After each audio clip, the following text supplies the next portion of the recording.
तुम्हारी कुल्हाड़ी ये है क्या? तब लकड़हारा बोला, नहीं ये मेरी नहीं है कुल्हाड़ी। फिर जल देवता बिना कुछ कहे जल में वापस चले गए और दूसरी बार उन्होंने चांदी की कुल्हाड़ी निकाल के दी।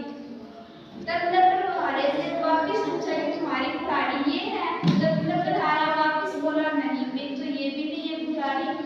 तब तीसरी बार जल देवता नदी में गए और लोहे की कुल्हाड़ी निकाल के लाए।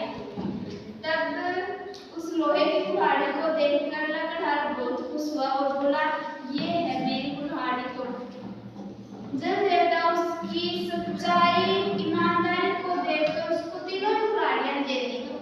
इससे क्या शिक्षा मिलती है? ईमानदारी सर्वश्रेष्ठ। हमें हमेशा ईमानदार रहना चाहिए, कभी भी झूठ नहीं बोलना चाहिए।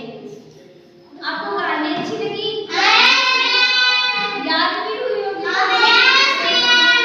अच्छा, आपको बताओ।